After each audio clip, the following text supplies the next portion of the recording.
বিভিন্ন জায়গায় চাঁদাবাজি, ছিনতাই, মাদকের সাম্রাজ্য তৈরি হয়েছে।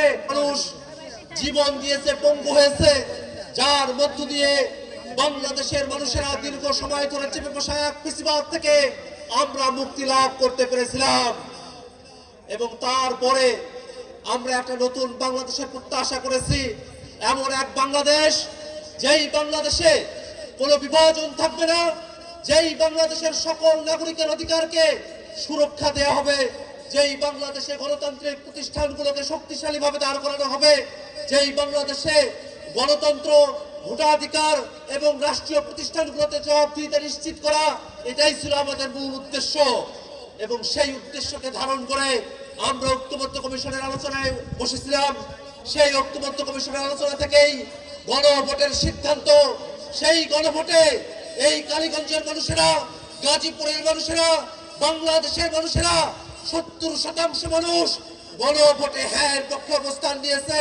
কিন্তু দুর্ভাগ্যের বিষয়, এই সংসদে প্রথম অধিবেশন, দ্বিতীয় অধিবেশন চলছে, কিন্তু এখনো পর্যন্ত গণভোটের প্রশ্নের কোনো সুরাহা করা হয় নাই।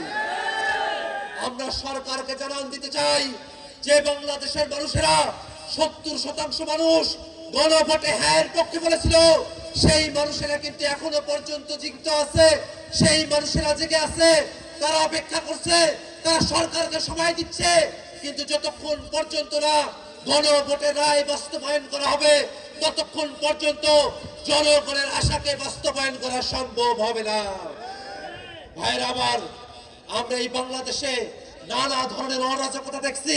বিভিন্ন জায়গায় চাঁদাবাজি, ছিনতাই, মাদকের সাম্রাজ্য তৈরি হয়েছে। আমরা সরকারের কাছে বলতে চাই, বাংলাদেশ থেকে মাদক, চাঁদাবাজের যে সাম্রাজ্য তৈরি করা হয়েছে, সেগুলোকে অবশ্যই নির্মূল করতে হবে।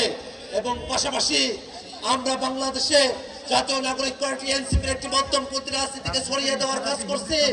আমরা এই কালীগঞ্জবাসী এবং গোটা গাজীপুরবাসীকে আহ্বান জানাবো, এনসিপির সাথে থাকুন। এনসিপি শাপলা কলি মার্কা নিয়ে গোটা বাংলাদেশে মধ্যমপন্থী গণতান্ত্রিক যে রাজনীতির সূচনা করেছে, সেই রাজনীতির হাতকে শক্তিশালী করার জন্য আপনাদের সকলের প্রতি উদাত্ত আহ্বান জানিয়ে আমি আমার বক্তব্য এখানে শেষ করছি। ইনকিলাব জিন্দাবাদ।